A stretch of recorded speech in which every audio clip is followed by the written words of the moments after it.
from gut to mind. I'm so sorry. Yeah, I'll just read. Welcome to From Gut to Mind, the missing link.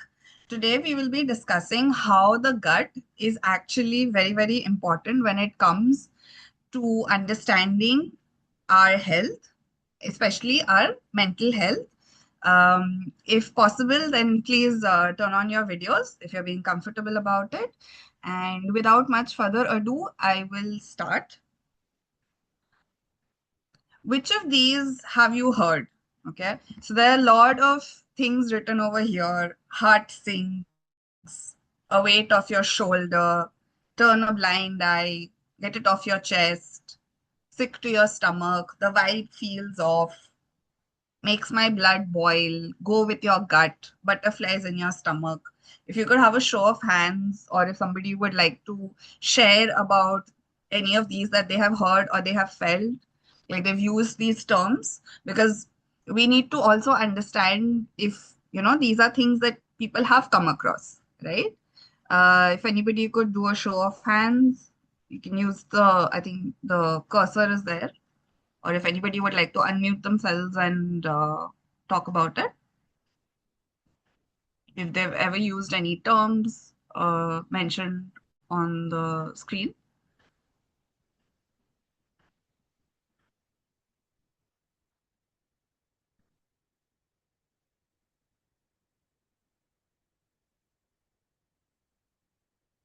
Am I audible? Hello. Yes, you are audible, so I'll Mm. just chime in. Yeah. I have used a lot of this term, get it off your chest. Whenever Right. my friends or if anyone has any trouble, or I can feel it from their vibes or Mm. from the facial reactions that they're not feeling that good. And you can feel that they are not reactive and yet they are reacting in very petty situations. That's when I tell them, "Ki, get it off your chest. Don't just pile it up. Because the more you Yeah. get it off your chest, it will be better for you." This is what I have used. I don't know about others, but yeah. Right. So some people have written also get off your chest and make my blood boil. Um, Anything else that anybody else would like to share on the chat box, or a thumbs up or something? So we know that maybe you've heard of some of these.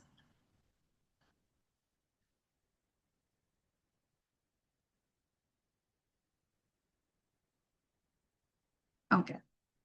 So the reason why I put these things first is because these are very common experiences. Like, your heart sinks when you're feeling bad about something. You were waiting for something, you're disappointed, a weight off your shoulder, like Risha mentioned, and someone else also has written in the chat box. So these are things that people have felt. Like, when you talk about things, you feel lighter about it. Turn a blind eye, ignoring certain things, get it off your chest, sick to your stomach. Okay, so you're feeling really worried about something and that's showing up in your stomach. The vibe feels off. I don't know why, but something seems off about this person. Makes my blood boil, like really, really mad, right? Go with your gut. Lot of times we said we can't decide, go with your gut. Okay. And of course, butterflies in your stomach if somebody is feeling a little nervous around someone, probably someone special. So we've heard people say this. So the reason why I put these on is because even our language reflects how we feel, right? Language is a very, very important part of communication. So when we use terms like this, we are also paying attention to the fact that it's not just about how you're feeling emotionally, right? As in the emotion itself, we are also feeling certain things physiologically. So our body also reflects how we think, how we feel, the emotions that are present, our general experience. Okay. So let's imagine a situation. If you can close your eyes and you can do this exercise, that adds to the effect. But otherwise, also, just, you know, um, when you're sitting, wherever you're sitting. So I'm just going to read out something. So imagine the situation that Close your eyes. Take a deep, grounding breath. Let's acknowledge the day you've had. It was one of those days when nothing went right. From the moment you woke up, you met resistance, emails piled up, deadlines loomed, every small task felt like an uphill battle. Feel that tightness in your chest or the tension in your shoulders. Notice the lingering frustration of being rushed. Just sit with that weight for a moment, the physical residue of a day that didn't go your way. Now imagine the sun has finally set. The noise of the world is beginning to dim. You are safe, you are at home, and the frantic energy of the afternoon is starting to dissolve. Think of your absolute favorite food, not a quick snack, but the one meal that feels like a warm hug. It's the dish you crave when you need true comfort. Perhaps a steaming bowl of fragrant biryani, rich buttery dal, or a velvety piece of chocolate. Visualize this dish sitting right in front of you. See the steam curling off the plate. Notice the vibrant colors, the textures, the way the light hits the surface. Now, lean in mentally and catch the scent. That familiar aromatic profile fills your nose, bringing a sense of immediate relief. Imagine picking up a fork or using your hand to bring a perfect morsel towards your mouth. As it gets closer, notice the specific texture. See the spices, the richness, the steam. As the food reaches your lips in your mind's eye, notice what is happening in your mouth right now. Feel your salivary glands activated. Notice the pooling of moisture as your body prepares for that first bite. Your brain has sent a direct message to your body. Something wonderful is coming. Even though the food isn't physically there, your body is responding as if it is. Your mouth is watering. Your stomach might give a soft rumble of anticipation. Stay with that physical sensation of salivation for a moment.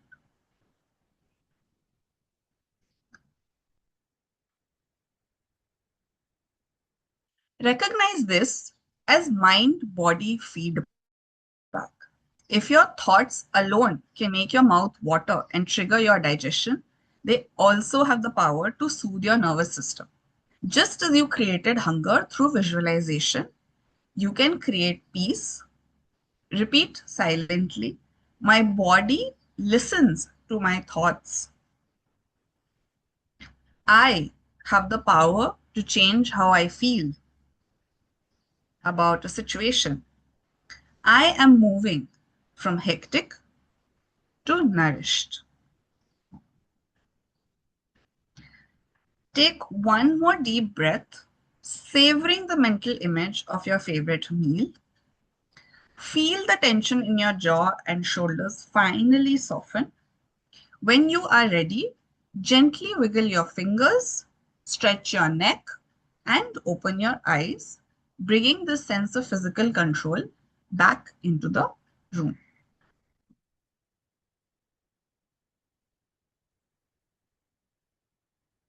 How does your body feel after this exercise?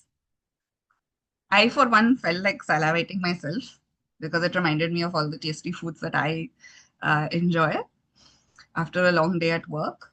But if anybody would like to share, you can share on chat.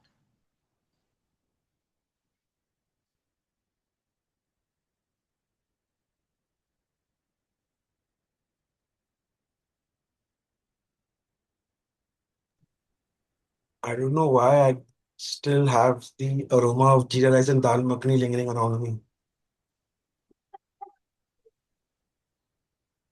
Okay, someone shared craving for the dish. Yes, craving for the dish, definitely.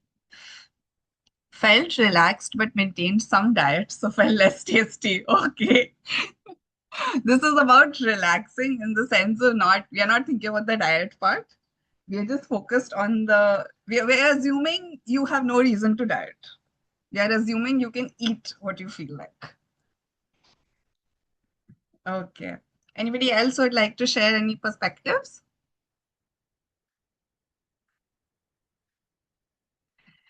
Okay. Any other thoughts? And yes, it will break my diet. See, it's just we are imagining a situation where you do not have to keep a diet. Okay. So, any other thoughts and feelings that came up other than just other than what you felt within your body? Anybody would like to share?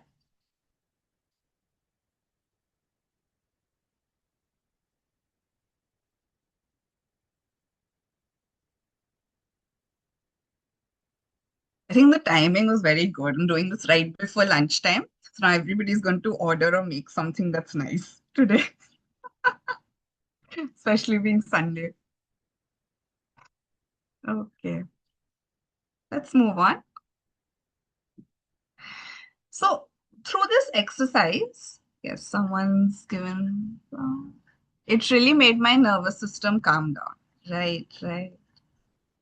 Great. That's awesome. Because the entire idea is that you have a very stressful day and you come back to a comforting place. So, with that exercise in mind, I would like to go into a little bit of technical information here. The definition of health, for example, um, that was given by the World Health Organization, states that health includes physical, mental, and social well being. It's not simply the absence of ill health. So, when we are looking at health, when we are talking about the gut and the brain today, right, we are not simply seeing it as separate parts. At the end of the day, those are a part of the individual, part of who you are as a person. You're not um, you're not able to separate these different components of well-being or health and just looking at each of them separately. Yes, the mind is more about the thoughts, beliefs, and emotions, definitely. The body, there's exercise, nutrition, sleep, self-care practices, right?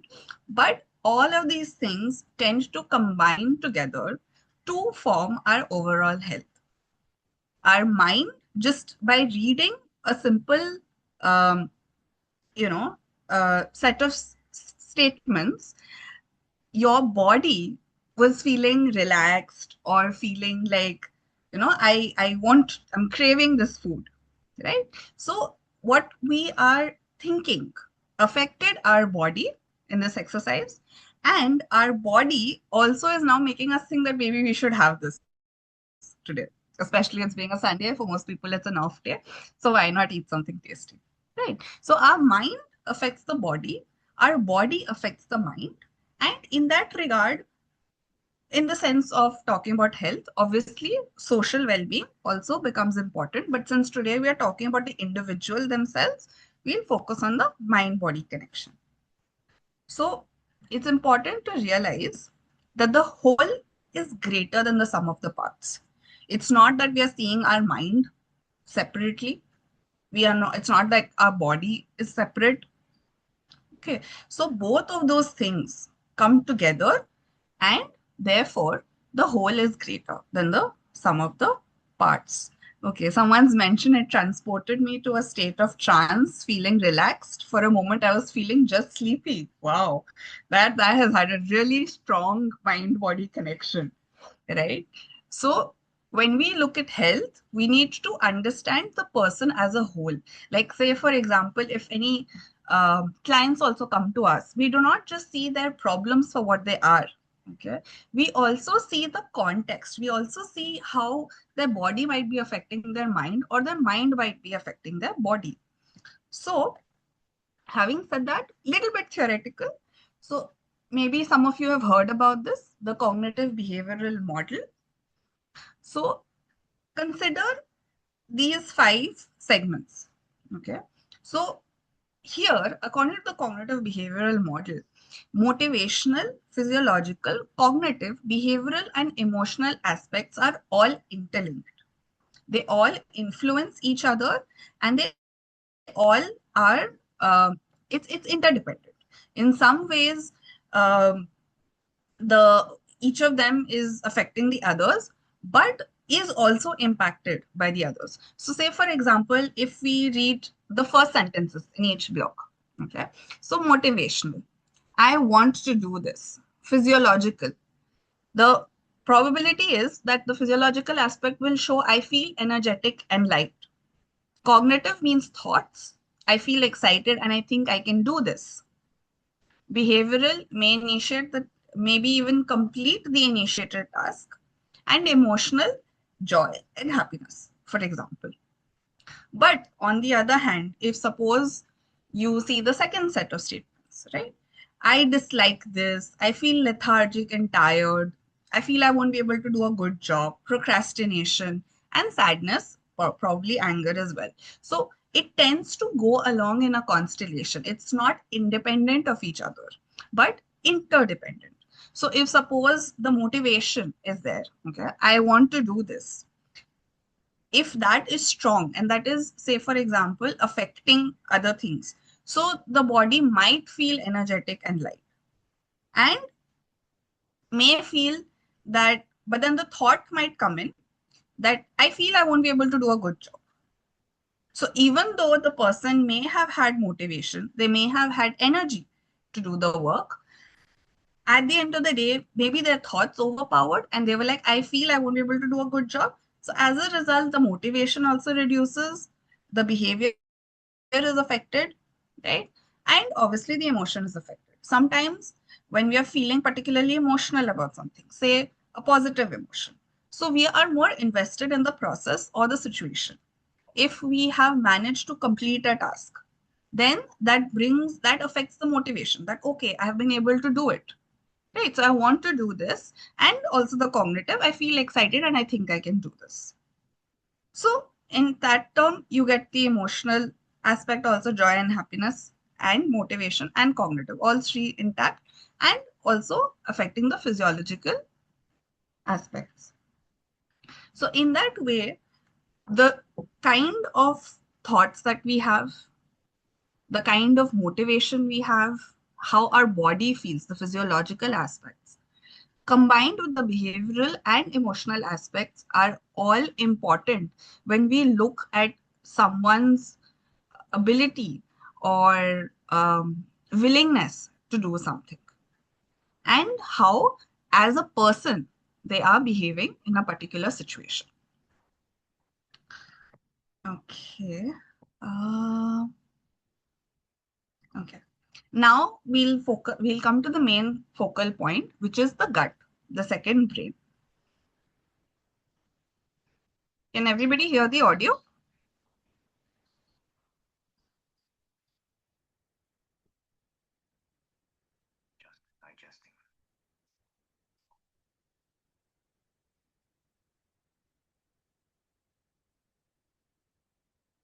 Okay.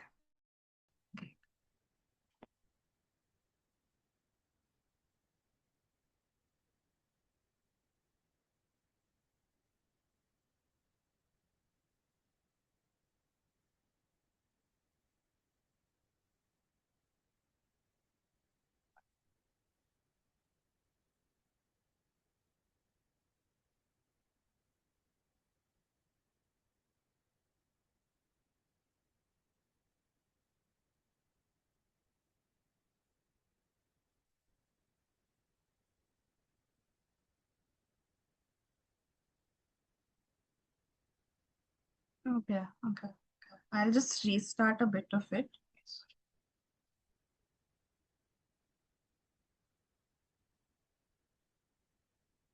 Can everybody hear now? Was everybody able to hear?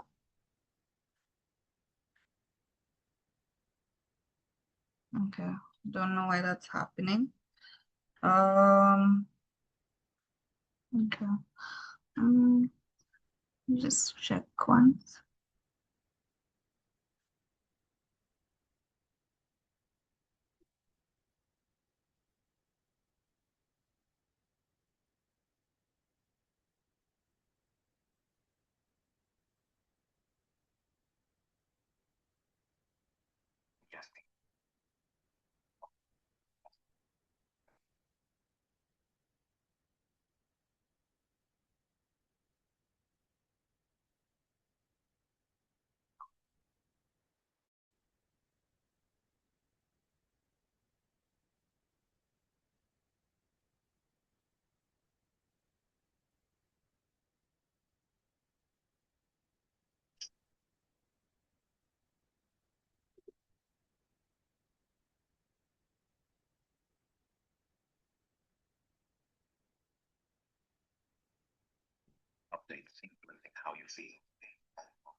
Is everybody able to hear what the video is saying, or are there problems in that?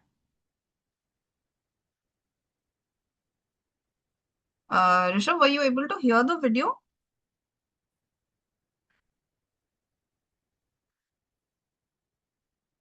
No, Apurva, I was not able to hear. Okay, okay. Then I'll just do something. I'll screen share separately here चलेगा. because don't want that.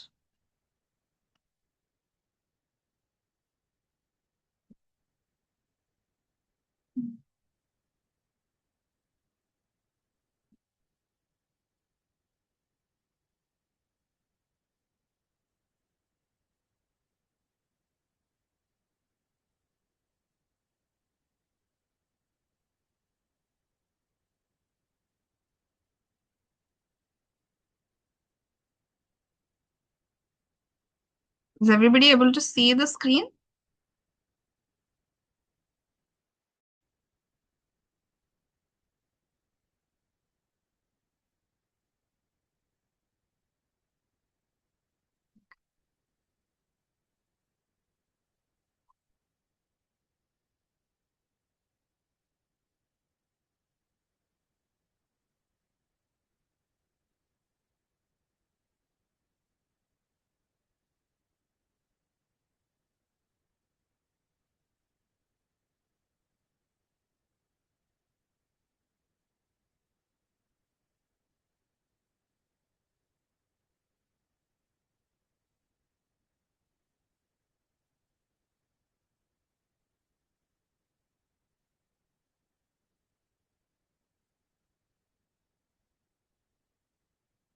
Just a second. I don't know why this is happening. Mhm.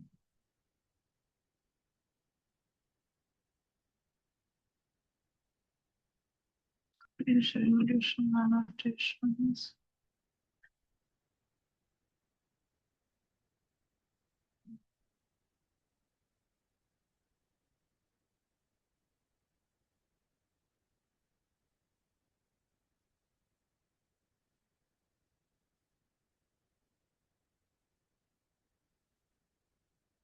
Is it okay if, because this has subtitles, so can everybody follow along? I'm sorry that there's been a technical issue here.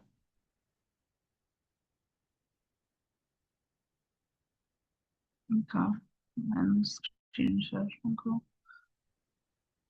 So,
Okay. So, since there was a bit of a technical issue with the video, so we're going to share the video link later so that everybody can have a proper look at it once we're done with today's session. Okay. So now we'll look at something which is the body signs of distress. We're going to share two inventories. And again, this is not for diagnostic purposes right now. If you want a proper evaluation, we're more than happy to help you out with that. Uh, just a second. Okay.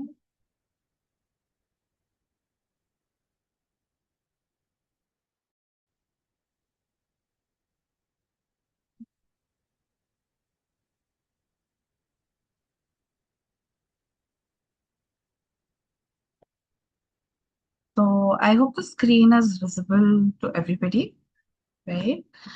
Um, so this is the back depression inventory. So what you can do is if you have a pen and paper with you, or you can note it down on your phone. Okay.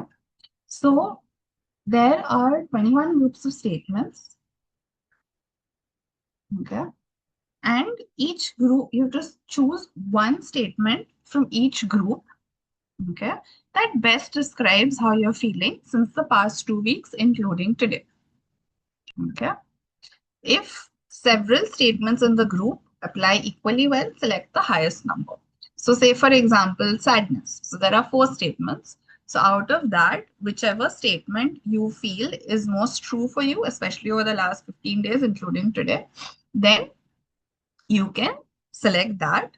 Say, for example, I feel sad much of the time, I'm sad all the time. So, you can pick if you feel like this is more likely, then you can pick that. The score is it's a self-scoring kind of you have the scoring right here. So say this statement has a weightage of 1. The statement has a weightage of 2. So just going to look through it once. So then you can, if anybody has any questions, then we can you can score it, right? Um,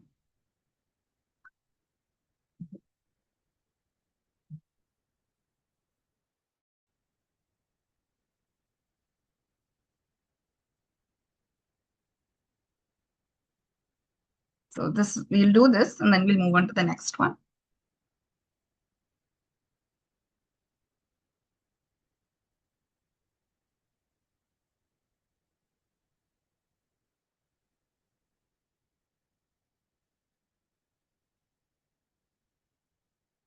Please let me know once most of you all are done with the first page. So then we'll move on to the next page.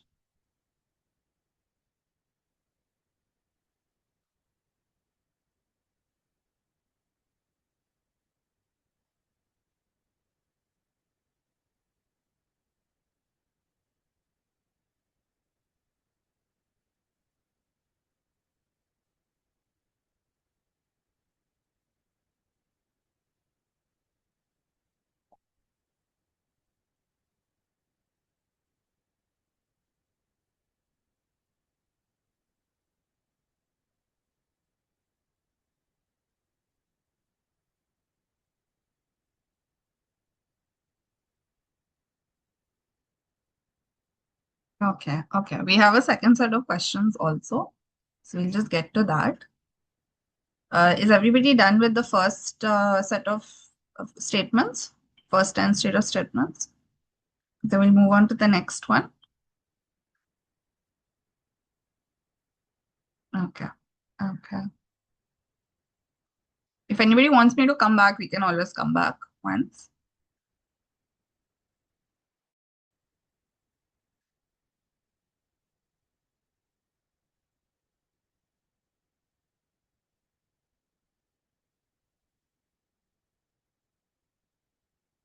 16 is below, so you can just leave a gap there, and then when I scroll down, then you can see it.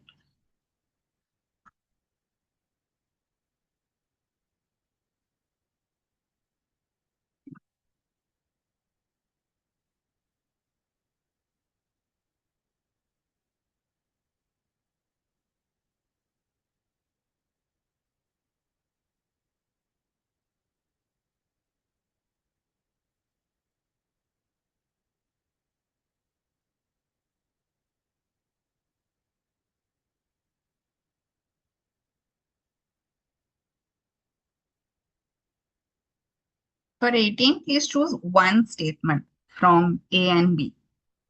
So you choose either 1A or 1B, and uh, not all the six statements, seven statements are considered. You pick one from them.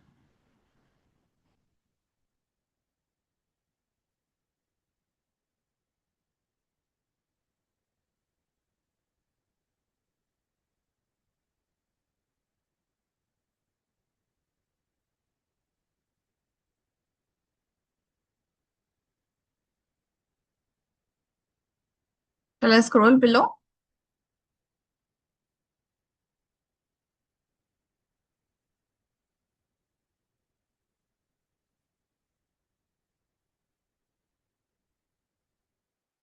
Yeah. 16 is also similar to 18 in that way that you pick one statement from the entire block. So there are seven statements, you pick one.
Okay, I hope everybody's finished this. Then we can move on to the next one. Okay, okay. I hope this is visible. So here we have a number of different uh, things mentioned, different items mentioned on the side, and there is a rating from 0 to 3. So say for example, numbness or tingling. Again, in the last 50, and this is in the last 1 month, okay? So including today. So if you felt numbness or tingling in your limbs, okay, and it didn't bother you too much, so you choose a one, like you write a 1. And if in case it bothered you a lot, then you can write a 3. So accordingly, you'll once you write a number for each, you're adding up all the points similar to the first one.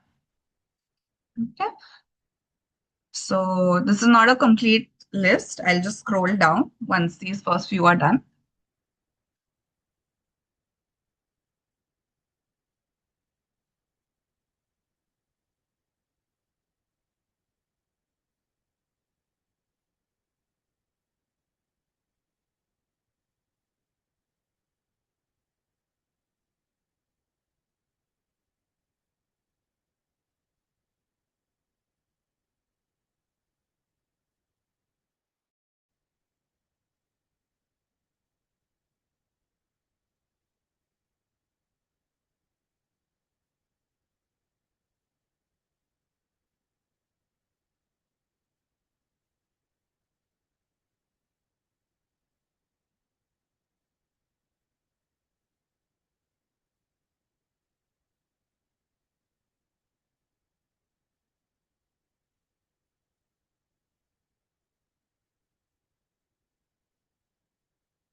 Just scroll down a little bit so we can cover the rest of them. 9. Yeah. 1, 2, 3, 4, 5. 5 were left. So just do that.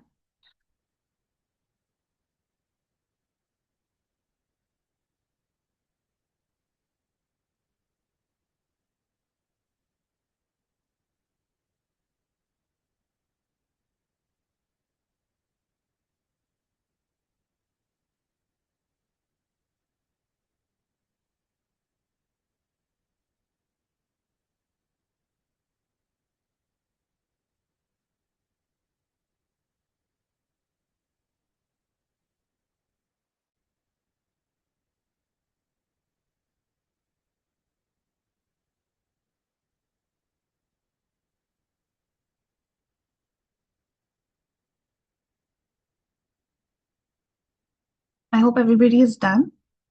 Any questions? Anything that you don't understand? Please feel free to ask.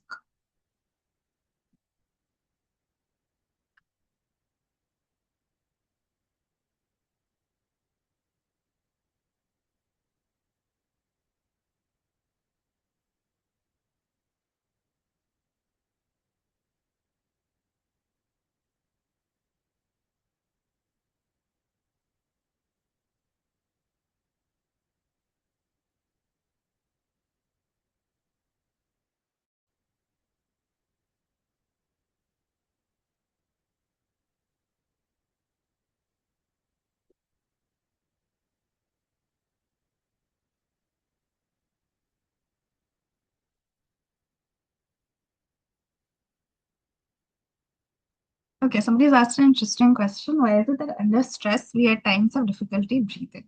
So, if you have completed both of these inventories, the reason why I brought it over here and I wrote that there is, the body's signs of showing distress, because you'll see a lot of, say, when we are understanding if somebody has depression, if somebody has anxiety or features of those, then a lot of the times we are seeing, say, like numbness or tingling, wobbliness in legs, unable to relax.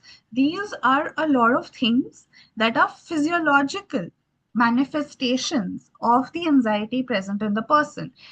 Say, when you are looking at the depression inventory, there's a reason why appetite, agitation, tiredness, loss of energy, sleeping, um, some sort of loss of pleasure. Okay. So agitation. So there are a lot of, it's not when we think of depression and anxiety, we just think that they're very intangible in your head problems. But that is not the case. They, as we have spoken earlier, there is a mind-body connection, right? So when we are looking at, say, something like anxiety, we are not looking at just simply the mental part of it. We're also seeing how it is manifesting physically. So, to answer your question, which is why is it that under stress we at times have difficulty breathing? It is because when we are stressed, okay, we are, you may have heard of flight or fight response, right? So, when our body is getting ready for undergoing any managing any sort of threat, undergoing any kind of stress, then our body normally, we when we are breathing, if you notice your breath right now, right, you're in a more or less relaxed place, so it's going to be stable. But in a dangerous situation, okay, or in a stressful situation, our body feels like we are in danger, so our breathing changes, the pattern changes. You'll also notice that, you might feel um, like there's a rush of energy, there's what we call an adrenaline rush, right? So these are all ways in which our body, okay, readies us for managing whatever the dangerous situation. Why I say dangerous is because what was in the past, like when we say, for example, like when I say past, I mean like hundreds of thousands of years ago, like when you look at evolutionary history. So the anxiety, okay, it had an evolutionary purpose, because that time there literally was a tiger in front of us, and if we didn't run, if our body didn't equip itself, didn't use resources to ready us to deal with that danger, we would not have survived. So today we don't have tigers, but today we have the tiger of Microsoft Teams, for example, or we have deadlines. Okay, so all of that tends to trigger a sort of fight or flight response, which is a stress response. So in that for that reason, our breathing tends to become shallow. And that is why you'll notice that when you are stressed, you'll have a different sort of breathing. When you are relaxed, your breathing will be more calm.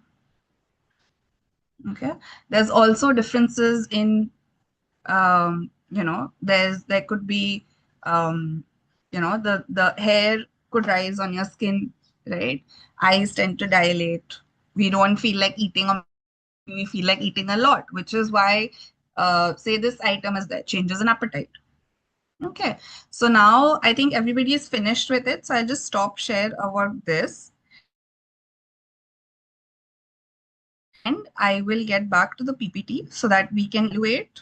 uh, yes, is everybody able to see the screen?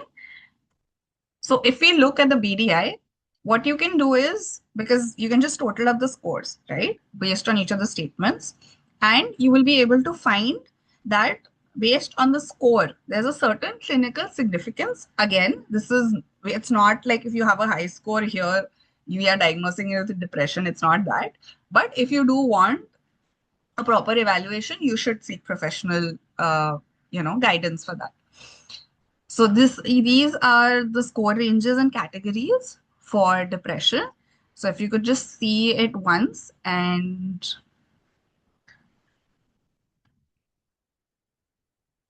you could note down what category your score falls in.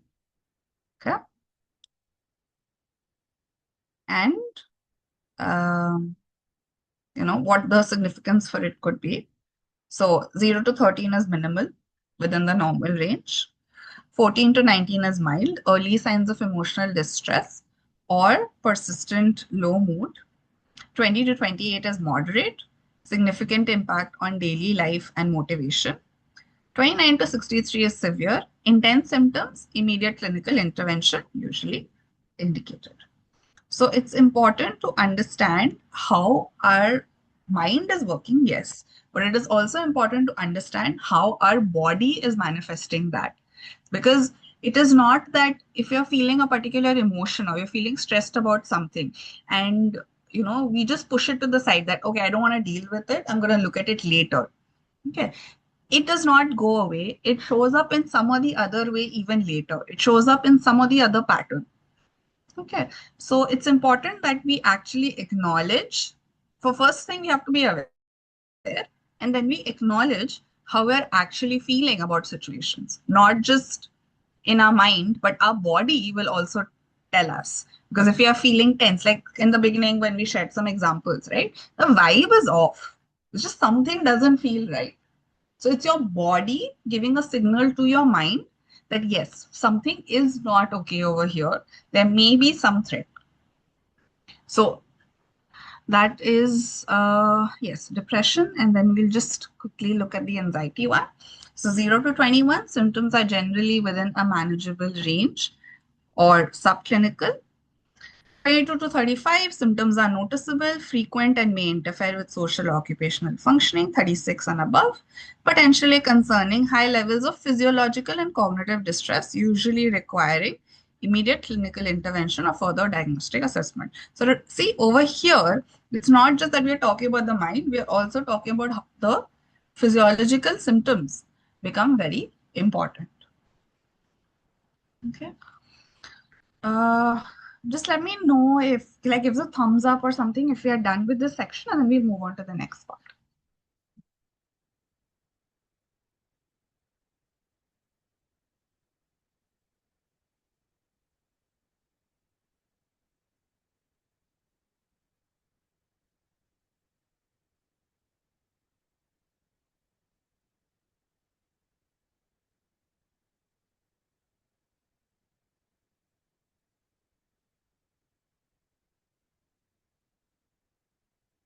Many people recognize their patterns but still repeat them. Why does awareness not automatically lead to change? Okay, so a lot of the times we are aware that something is not going okay, but the reason we are not able to change is because it's not easy to have to do any sort of change. Like, say, if we look at habit formation, right? It takes time to form a new habit. So normally the pattern that has existed not just for a day or two, it's existed for weeks, months, years. So it takes time to change a pattern, and motivation is something that keeps changing. So it's not going to be the same level throughout. So when it comes to forming a change, it does take a lot of effort, both mentally and physically, time. So it's not, that's one of the reasons. And we don't know, we are comfortable where we are. Okay, this is a known devil.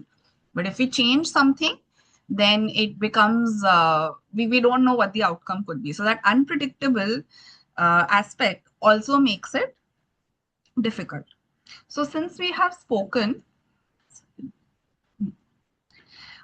spoken about the body, one very, very important thing, and which you've noticed in the media also I mentioned, sleep is very important. Why? Because our sleep is one of the first things that is impacting all of those different things that we covered in cognitive behavioral model, right? We covered all the different parts: motivation, cognition, behavior, emotional, physiological, right? So if you have observed sometime that, you've had a really good nap, maybe it's a power nap, maybe it's an afternoon siesta, you feel like your energy is increased. You feel like your creativity has been boosted, your mood is better, and over time, it also affects the weight loss, right? And it is very, very key in reducing stress levels. Because if we have a good amount of sleep, it's not just about the amount, it's also about the quality. If we have both of those, then it really gives us the energy and the, uh, to really face what we have to do in daily life, right? But if you do not sleep well, you can have anxiety. As you've discussed on the BDI, there could be depressive features, higher risk of obesity and heart disease, high blood pressure. There could be decrease in productivity, and concentration can also be impacted over time, right? So when we are discussing about sleep, right, this is single-handedly one of the first things that determine our mood. So if suppose you have not had a good meal, or you've had a hectic day, all of that will definitely affect you. But even if you've had, say, a very, very good week, but you have not had your proper sleep on your off day, right?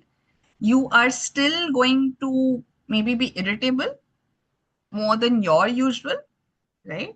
Or you would feel drained, you wouldn't really feel that motivated. So it's very important to understand the relation between sleep and the body.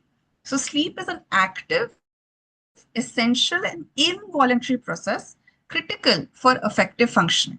It enables the brain to recover and regenerate. We all think that sleep is passive, especially with hustle culture today. We're like, why sleep? We need to get those clients. We need to get that deal. We can sleep later whenever we get the time. But no, in fact, taking breaks, recharging yourself will help your productivity and allow your body to repair itself, and also allow your you know mental health and physical health to flourish.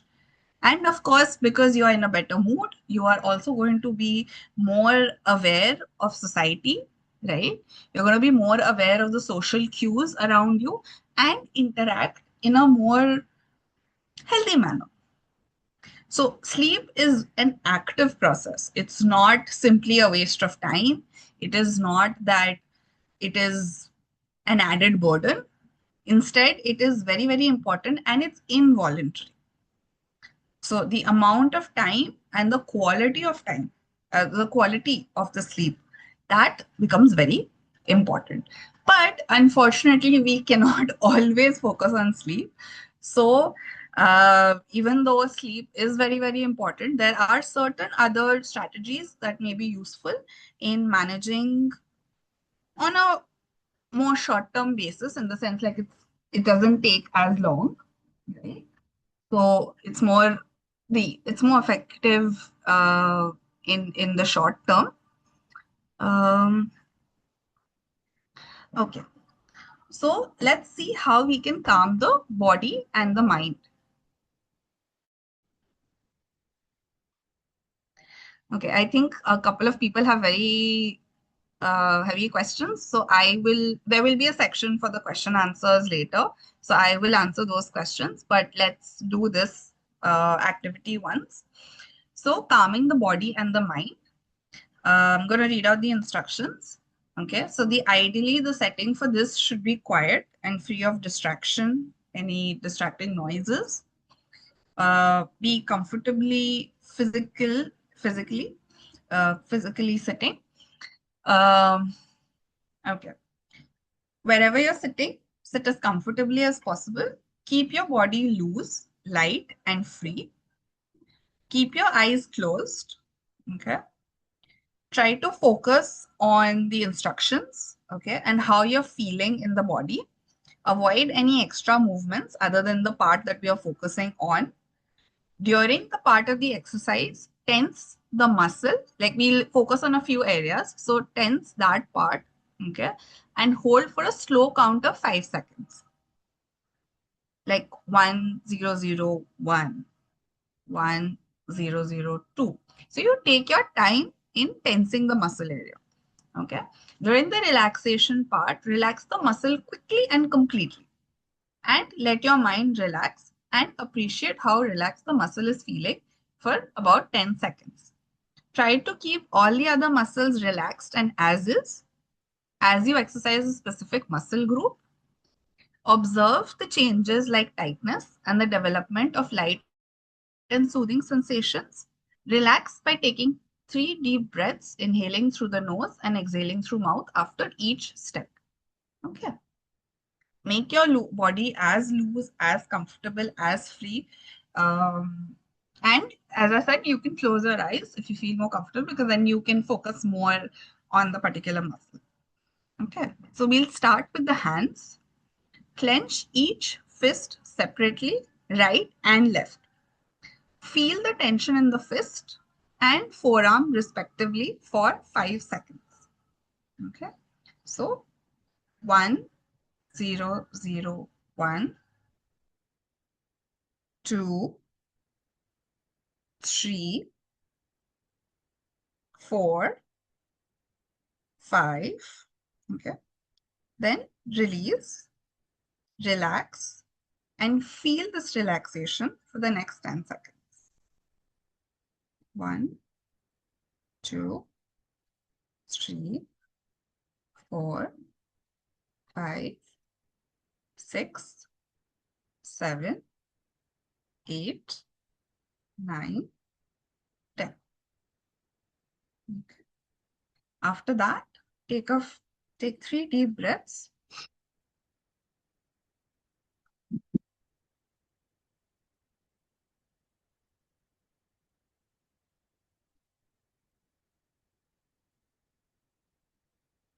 Okay. So this is the first step. Now we move on to the next. The facial muscles. Wrinkle your forehead. Try to make your eyebrows touch your hairline, which produces tension. Feel this tension for 5 seconds. So 1, 2, 3, 4, 5. Release the eyebrows, relax, and feel the relaxation for 10 seconds. 1, 2, 3, 4, 5, 6, 7, 8, 9, 10. Now again, we take 3 deep breaths and then we move on to the next.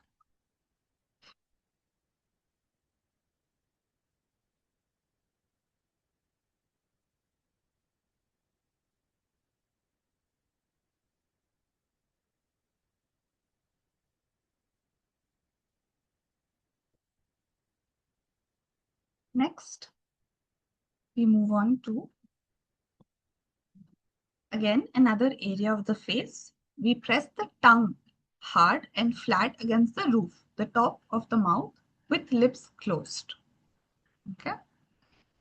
Notice the tension in the throat area, okay, near the mouth, and feel it for 5 seconds.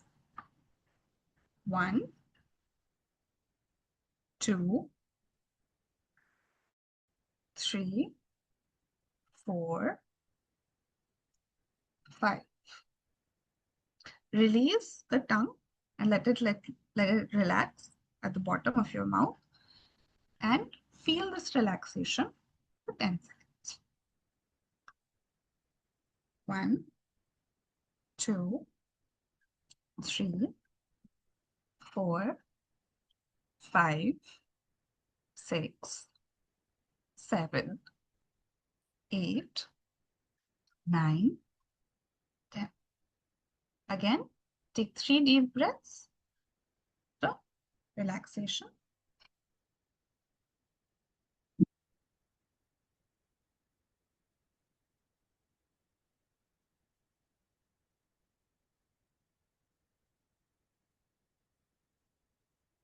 Now, the stomach. Pull in the stomach and tense the stomach muscle for 5 seconds. Okay. So, you're holding it inside. 1, 2, 3, 4, 5. Release the stomach, relax, and feel this relaxation for 10 seconds. 1, 2, 3, 4, 5, 6, 7, 8, 9, 10. And sorry, before we move on, we breathe again.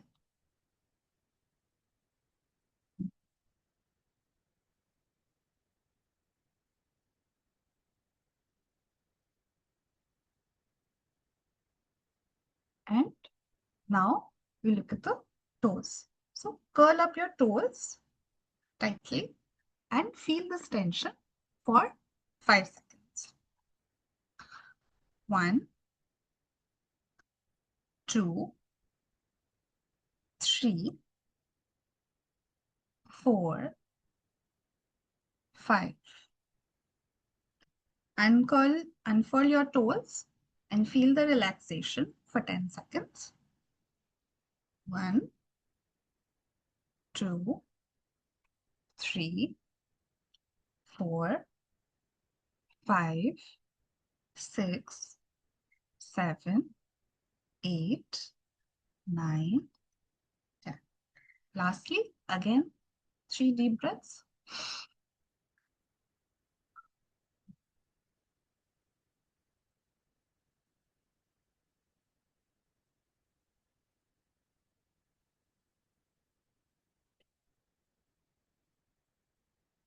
Before we move on, would anybody like to share how they feel after this exercise?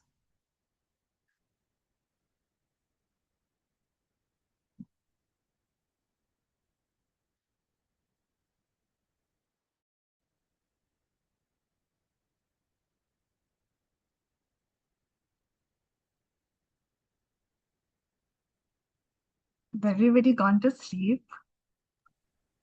Mhm. I really feel like sleeping now. After the session, I'll have a good nap. So it's really good.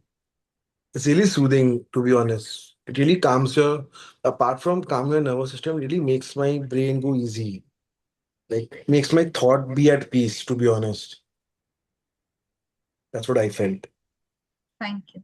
So that's why through this process, remember I spoke about the fight and flight thing, right? So the body was, because we just spoken about all the, we did the inventory. So that was all heavy stuff. When did I feel sad throughout the last 2 weeks, right? But when we come down to thinking about it, our body has an impact on the mind. So we didn't do any thinking over here as such actively. We focused on how the particular body part is becoming tense and how it is feeling after it's relaxing.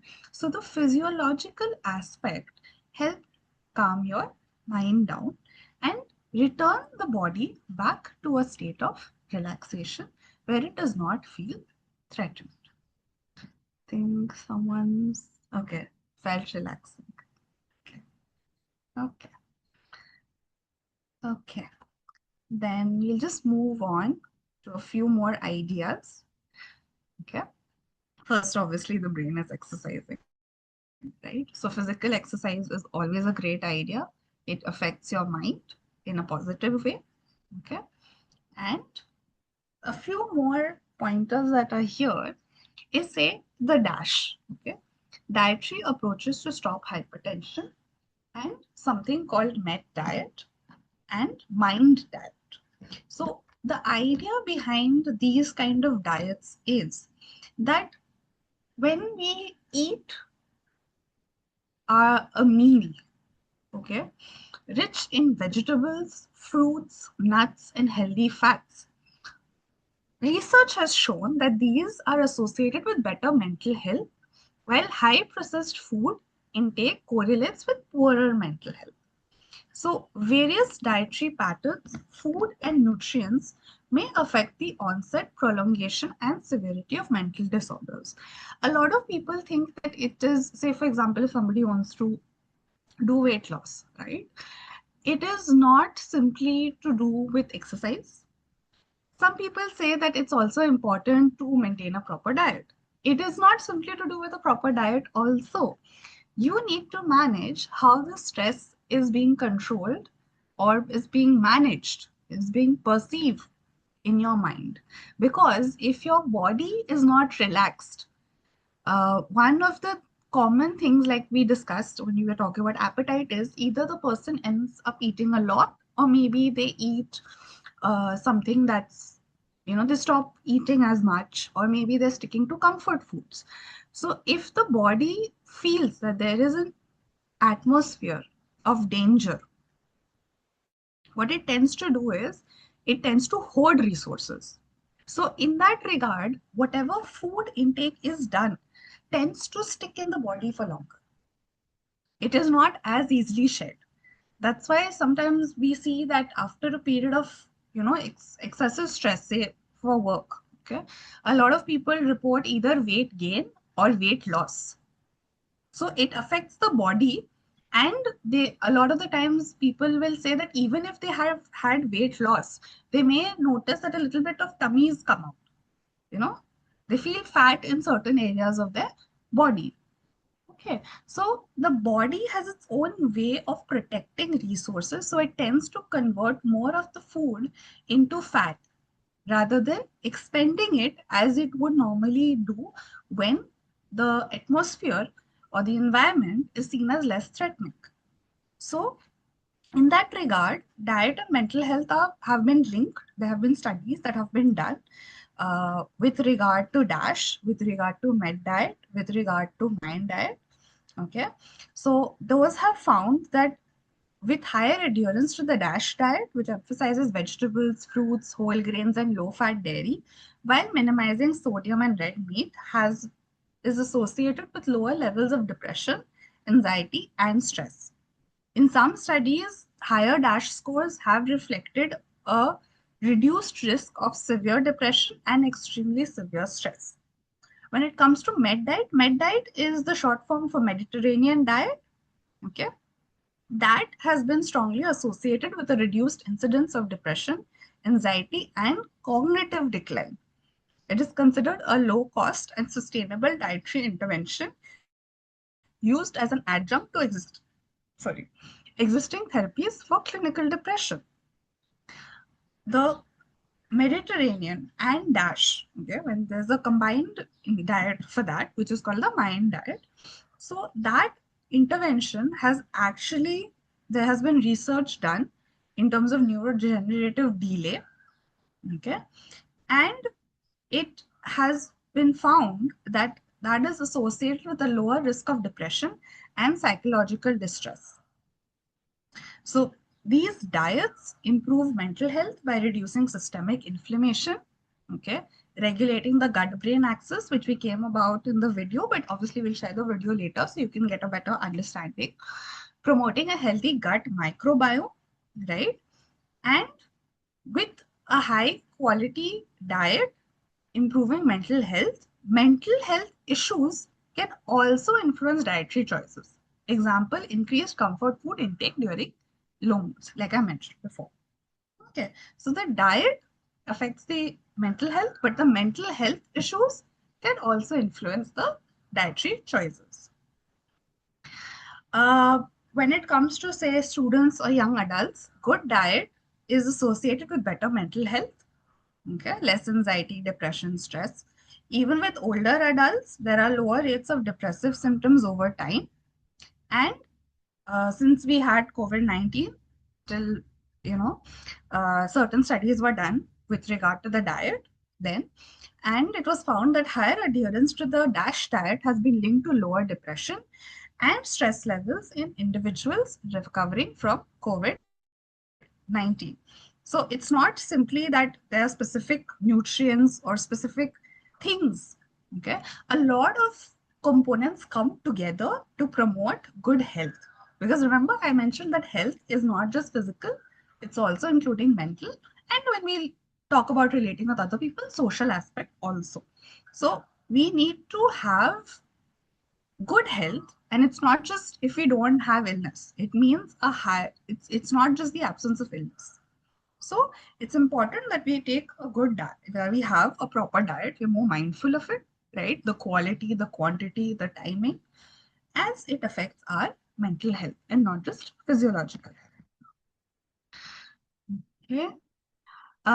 Some things that might help, other than the strategy that we have already discussed today, the experiential procedure we did. There is mindfulness, which is trying to focus on the task at hand. Our attention can shift a lot of the times, but it's okay. We come back to the task at hand, grounding. Say, for example, you're feeling stressed. One example is I name all the colors that I can see around me in my head. So, say for example, my laptop's black, so I can see black. There's white AC remote. The color of the room is teal. So that is one of the examples of a grounding strategy. It brings you back to the present moment. And of course, it's important to recharge by also engaging in your favorite hobbies and a slow start to the day, not getting up and immediately attending to emails or phone calls or work messages or anybody. Just get up, have a nice time freshening up, maybe have a nice coffee or tea, something like that. And, you know, just maybe it doesn't need to be very long. Maybe it's just 15-20 minutes at the beginning of the day, but it really helps to calm the body and the mind down. With that, thank you. Do trust your gut. Okay, the gut and the brain work together. Now I will be answering the questions that have been sent earlier. And if you wish to have more detailed or personalized evaluations, please feel free to reach out to us. Thank you so much. You can send in your questions right now. Let me just look through. Can you elaborate on a situation where someone was diagnosed with MDD, say a year ago, and is under medication and counseling?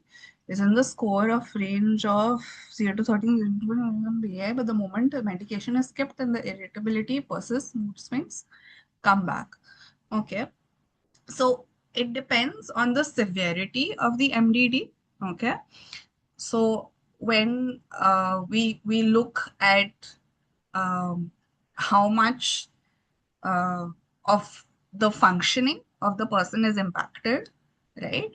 So it could be that the person was diagnosed about a year ago, but thanks to medication, they are at a better place. But counseling is also important, right?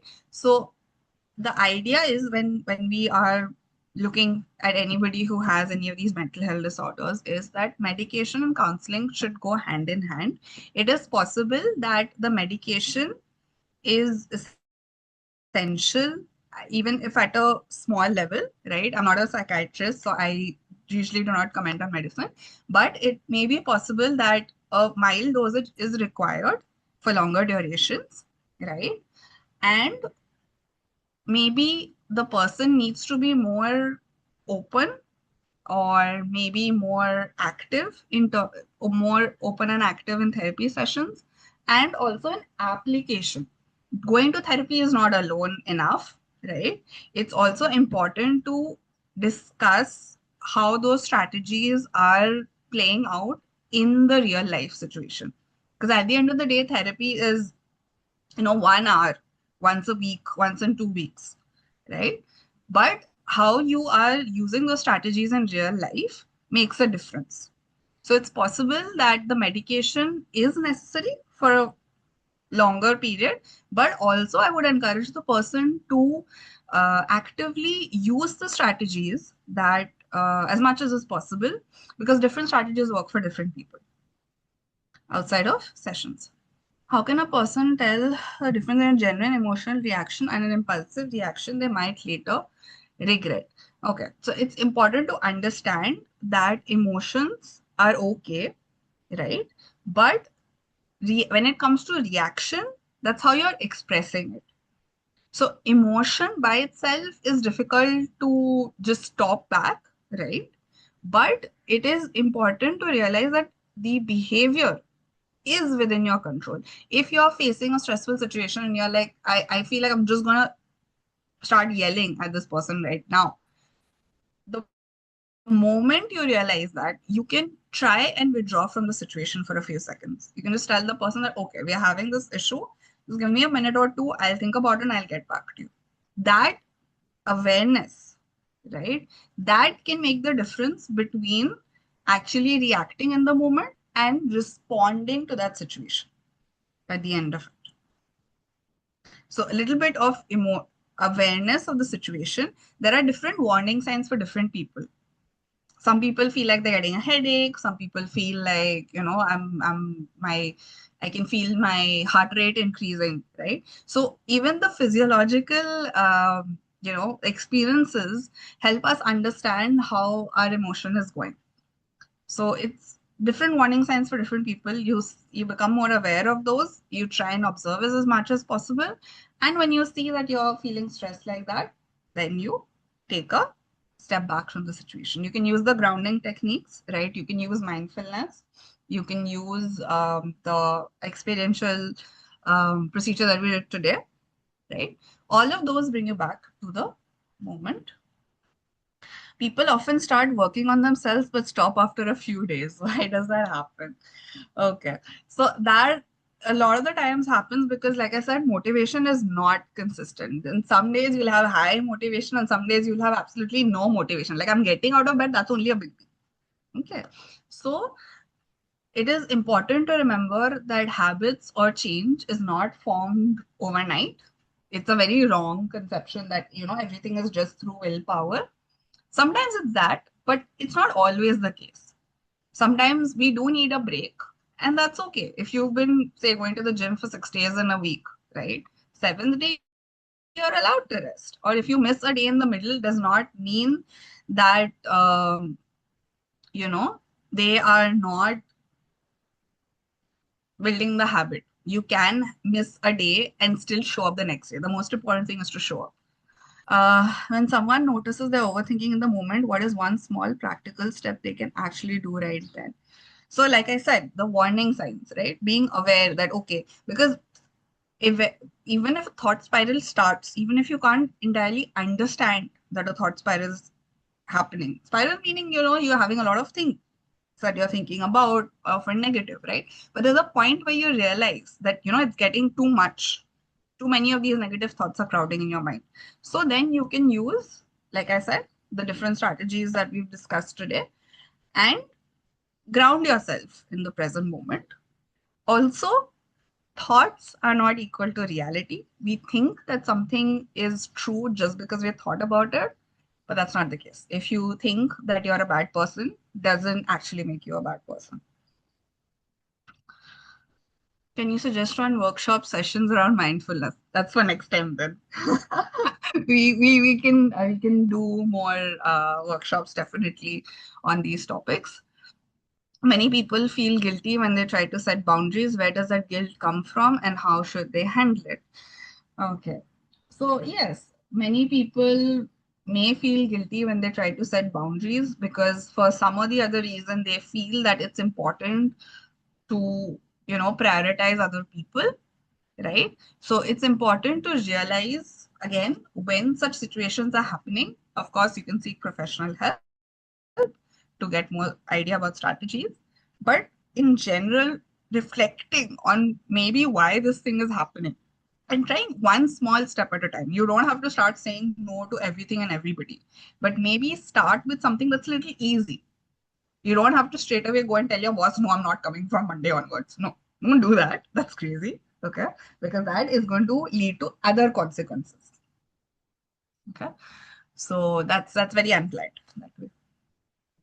But what you can do is maybe if a friend asks you to join in, right? And you've had a very tiring week and you know that this friend is a close friend and is going to understand, then you can start with saying a no there because it's not as risky. Okay. I think with that, we've run out of time. I, Yes, agree with you, Apurva. I know that there were so many questions, so I felt like I should That's just fine. press as many as I can. So that's about it. Thank you. Before we Thank you so close, much. really thank you, Apurva. The way you have explained things today made it really easy for all of us to relate to our own experiences. And you have created a space of a good comfort. I think many of us saw parts of ourselves in the discussion, and it was really meaningful. We truly appreciate the time, patience, and care you brought into the session. Thank you so much, Apurva. Really helpful. Thank you, Rishabh, for the collaborative effort as well. You also provided a lot of support. So thank you for inviting Thank me. you. And yes, if any participants have any comments or any experience, we just have time for, I think, one person who can share. And I think we'll be sending a brief feedback form later. We can send that along with the video, right? So then they Works. can access both of those. Yeah, so if anybody has any comment that they would like to give or share before we wind up for the day.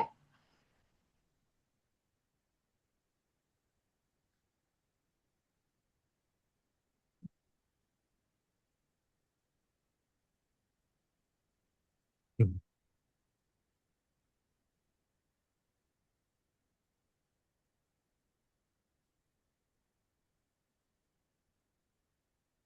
Okay.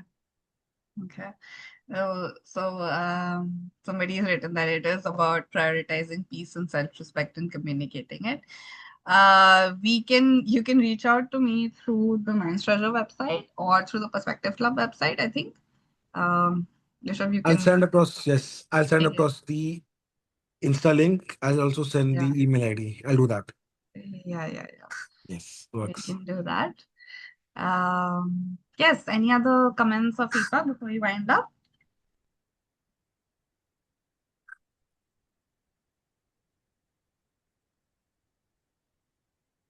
I think people have a lot to digest as of now, so I don't I think think so we're they'll be able feeling to very speak up. sleepy after the exercise. So that I is think there. more than sleepy, I think we have the session had a lot of information to process. So I think once we process, I think then we start to understand how things work out for everyone. So hopefully then, Right. I think by the time you send us a feedback form, na, by then people will be will understand, oh, acha, हाँ, ये हुआ था, and then they'll be able to give the feedback. Yeah. Plus, they'll look through the video also, so they'll get that sort of Correct, connection correct, as well. correct. Absolutely. Yes. So, Chalo, then I'll do one thing. I think there's a yeah. message. I Yeah, can that's reach for you. the Mind's Treasure number, so that you Perfect, can reach perfect. out to me there.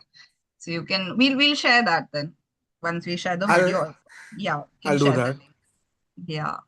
Yes, correct. Uh, I feel the challenge is to label your feelings and communicate it the right way. Yes, definitely.